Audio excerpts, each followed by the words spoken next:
Good evening. I'm Michelle Norris, and we begin this hour with a major escalation of the Trump administration's crackdown on immigration, as well as Trump's ongoing fight with the judiciary branch. This morning, FBI agents arrested a county judge in Milwaukee on charges that she helped an undocumented immigrant evade arrest by deportation officers last week.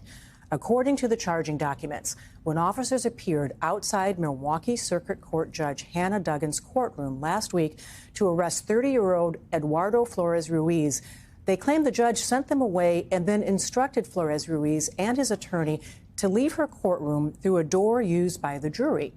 Later, the deportation officers did ultimately make the arrest outside the courthouse following a foot chase.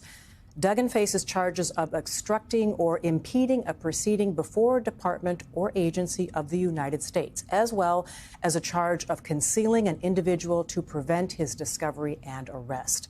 Duggan appeared before a federal magistrate judge today and was released on bond with another court hearing scheduled for May 15th, where she will be expected to enter her plea. A statement was released on her behalf saying, Judge Hannah C. Duggan has committed herself to the rule of law and the principles of due process for her entire career as a lawyer and a judge. She has retained former United States Attorney Stephen Biskupic to represent her. Judge Duggan will defend herself vigorously and looks forward to being exonerated.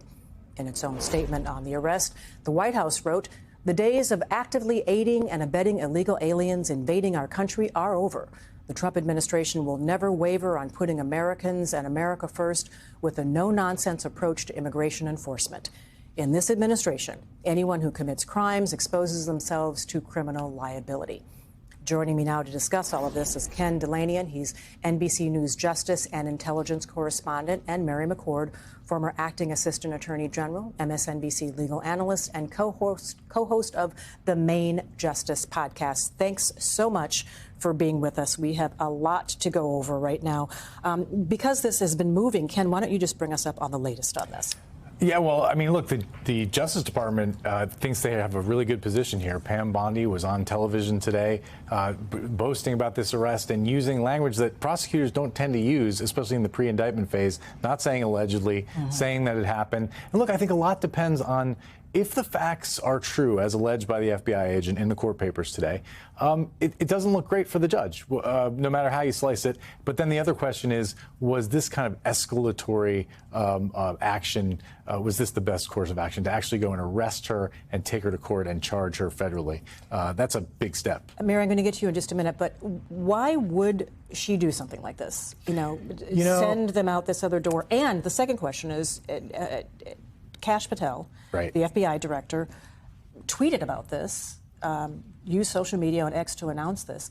That's very unusual behavior for the FBI director, is it not? It is, although not for Kash Patel necessarily.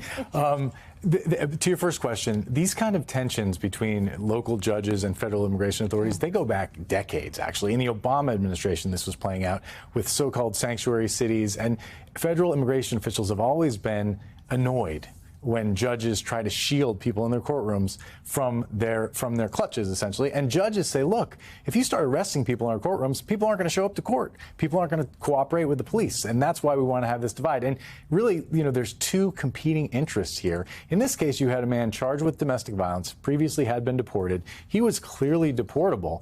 And so, it's not really clear what the interest was from shielding him from that. Mary, let's look at what's happening on the ground in Wisconsin. Milwaukee elected leaders are responding. Senator Tammy Baldwin noted, in the United States, we have a system of checks and balances and separations of power for damn good reasons. That is a quote.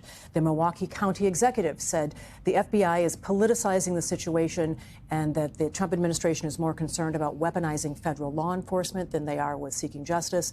Milwaukee Mayor Cavalier Johnson added his own thoughts, saying that he wishes the Trump administration would focus less on settling scores and more on fixing the economy that they've broken. So how is this going to play out, not just politically as this moves through the court system, but also the message that it might send to judges across the country? Yeah.